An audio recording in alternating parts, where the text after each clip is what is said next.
দুর্জয়ের সিদ্ধান্ত শুনে চমকে গেল রানী। সম্পূর্ণ জানতে ভিডিওটিতে একটি লাইক করে প্রথম থেকেই দেখতে থাকো। গল্পের শুরুতেই দেখা যায় সবাই মিলে সিসিটিভি ফুটেজে দেখতে থাকে যে রানী অলরেডি বাইরে বেরিয়ে গেছে। রানী সবে গাড়িতে উঠতে যাবে, আর ঠিক সেই মুহূর্তেই রানীকে দেখে নিয়েছিল। কিন্তু রানী গাড়িতে উঠে চলেও যায়। দুর্জয় দৌড়ে এসেছিল, কিন্তু তার মধ্যেই গাড়িটা অনেক দূরে চলে যায়। দুর্জয় চেয়েও কিছু করতে পারেনি। এর মধ্যেই রিতম বলে, কিরে ভাই, তুই গাড়িটা ধরতে পারলি না?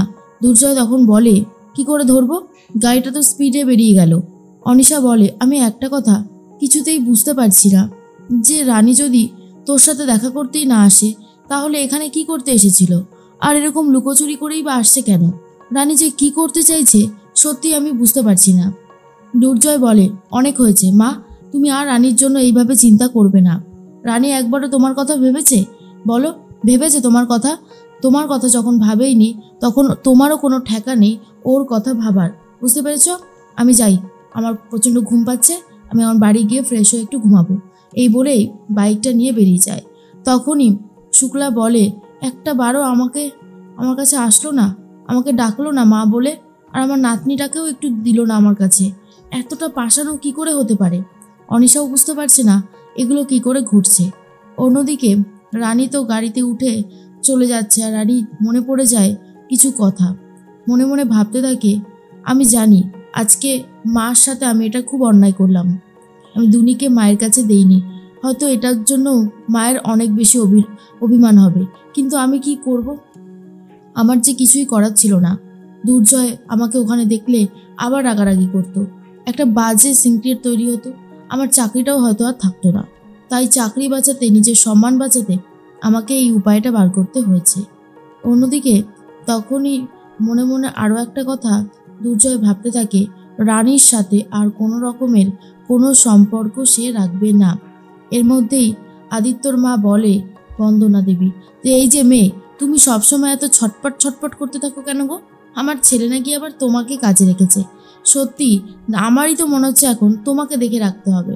রানী তখন বলে, না না আন্টি, তেমন কোনো ব্যাপার না, আসলে আমার একটু অসুবিধা হচ্ছিল তো তাই জন্য। এবার থেকে সব ঠিক হয়ে গেছে, আর কোনো অসুবিধা নেই। বন্দনা বলে, না হলেই ভালো, না হলে যে আমি আমার ছেলেকে গিয়ে বলবো, আর তোমার চাকরিটাও কিন্তু থাকবে না। রানী বলে, না না আন্টি, এমন করবেন না, চাকরিটা চলে গেলে আমার সত্যি খুব কষ্ট হবে। বন্দনা বলে, তাহলে তুমি ভালো হয়ে থাকবে, বুঝেছ? আর বেশি বাড়াবাড়ি করো না। ডাক্তারবাবুও পর্যন্ত বলল যে হে যদি এরকম ছটপটানি করতে থাকে, তাহলে ম্যাডাম আপনাকে কি করে দেখবে? এর মধ্যে রানী বলে, ম্যাডাম, গাড়িতে একটাও জলের বোতল নেই, আমার একটু জল খেতে হবে, একটু দাঁড়াবে গাড়িটা? তখনই ড্রাইভার বলে, ঠিক আছে ঠিক আছে, আমি সাইডে করে দাঁড় করাচ্ছি, আপনি যান গিয়ে একটা জলের বোতল নিয়ে আসুন।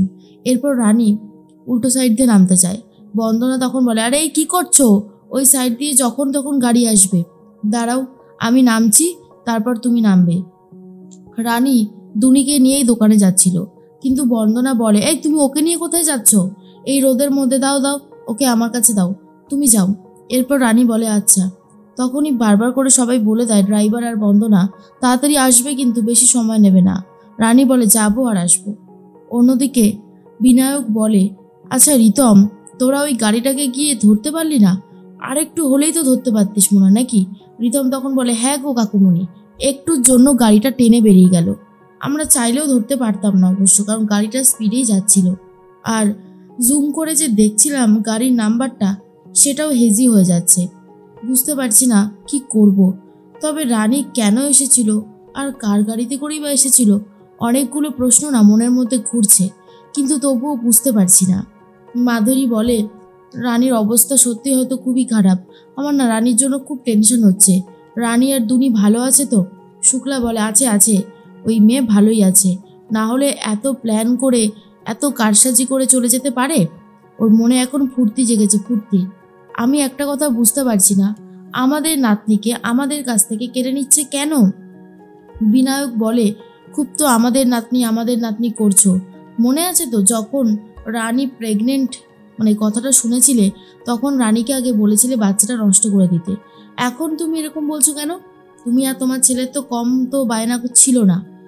শুক্লা বলে, যা বলেছি বলেছি, এখন তো আর কিছু বলিনি। আর আমি সব থেকে বড় কথা, আমার নাতনি ওটা, আমি কি নিয়ে বাঁচবো? আমাদের যখন বয়স হবে আমরা কি নিয়ে থাকবো বলতে পারো?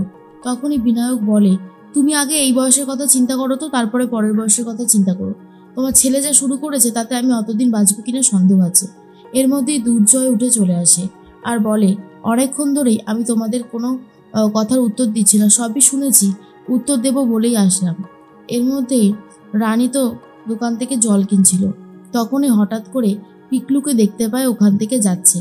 আর যেই না পিকলুকে দেখেছে তখনই পিকলুকে ফলো করতে শুরু করে। পিকলু কোথায় যাচ্ছে রানী বুঝতে পারে না। রানী জলের বোতলটাও কেনেনি, আর ওইদিকে ওনারাও দাঁড়িয়ে আছে গাড়ি নিয়ে। এর মধ্যে আদিত্যবাবু ফোন করেছে ড্রাইভারকে আর বলে, তোমরা কোথায়?